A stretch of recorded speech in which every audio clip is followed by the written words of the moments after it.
Hey guys, welcome to the channel. Today I am going to go over a few tech topics that I think that is of interest. A lot of people have been talking about chatgpt, AI, and a bunch of these things. Some of my expertise working at some of these big firms is, a lot of these companies ask, okay, well, what are these things? How can we prepare for the future? How can we get ready for these types of technologies, proficiencies? How will they impact our workload, our workforce? Some of the fears, right? So very briefly, I wanted to go over some of those concerns and maybe give you guys a little bit of insider insight of what these bigger companies are asking for us, maybe put a little bit of color into that. So let's talk a little bit about that.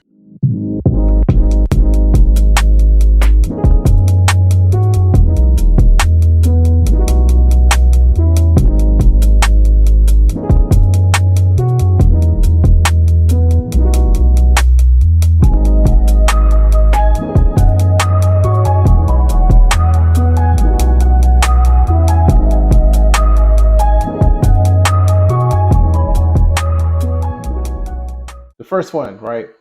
What is AI? So the short answer is AI is an umbrella term for these schools of learning, these methods of learning with a computer. There's techniques of learning, there's techniques of getting input, there's techniques of understanding a computer. And the best way to learn is through experience. So you have machine learning. How we learn is through experience. And in our brains, we make these things called neurons. And these neurons are essentially like little memory banks, but they're all connected. Same as a computer would learn how to do those things. It would need to create neurological connections to understand how do we make decisions based off of A, B, or C, in theory. So the next one is, what are the risks when it comes to these types of technology? Well, it's new. Stuff breaks. You get a new iPhone, get a new Game Boy, that's not new, but you get these new technologies and they break. Same as AI, you basically get this new technology and you like, well, we've not purposely tested for, we haven't done security measures, haven't put any placeholders or restriction in it. There's a lot of things that could go wrong, and typically people are more cynical, so a lot of them have the fears of things going rogue or Skynet and different little fun, crazy little things like that. The second one is job displacement. This thing could come in, take our jobs, make a lot of people homeless. And the long story short is yes, it can. Same as how we've transitioned from a traffic signaler to an actual electronic traffic signal. Some of these jobs will be displaced. Mindless, data collecting, and some of those are true. So a lot of these roles, those high automated roles that we can displace, yes, those will be some of the first that will be taken. Truck driving, customer service roles, and over the time, yes, those types of roles will be taken over, although ultimately there will need to be some sort of placehold or mastery of that role. So there's no specific end date in sight that we've seen. But yeah, there is a risk, unfortunately, for some of those high automatable roles, although everything cannot be taken over, let's be honest. Some of those specific tasks will need to be taken over in order for us to work on the next thing. That's another thing that we're seeing as far as fears. Security and privacy, yeah. AI can go rogue, peep into your camera and say, hey, what you doing in there? Just as any other security placement, give bad actors an accessibility to do their harm. They're definitely going to take that opportunity. Unfortunately, that's another thing that we need to worry about as well. Ethical considerations is another one. Are they for humanity or are they against it? Another one is it acting on its own accord. Essentially, we don't have a way of totally understanding how an artificial intelligence thinks completely.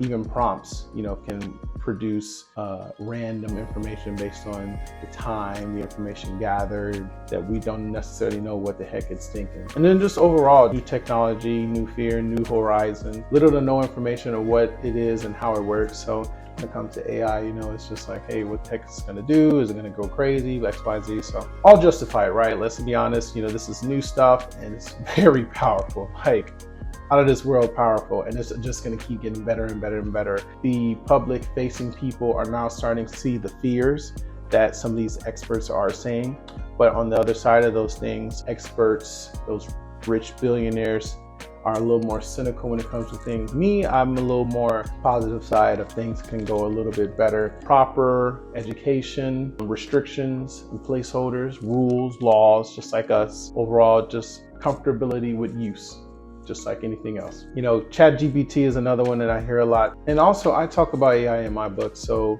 one of the things that I mentioned is there are 3 categories of AI. There's narrow, there's general, and there's super intelligent. So the narrow is kind of what we see now, like the Alexa that you have in your house. The general is a little bit more closer to where we're trying to go next. We're in between like the narrow and the general. Some argue that we're a little bit at the general, but essentially it's no different than me talking to a person and it being a very fluid conversation. I don't know if this person or this entity is an actual human or not. So if it would pass essentially that Turing test. And then the super intelligent, you can already imagine, like it's usually in movies, the super villain, right? It's always the one that's like doing so much harm. But essentially, you know, it's that robotic, that super mastermind brain that understands worlds differently than a human and calculate different things in the blink of a second.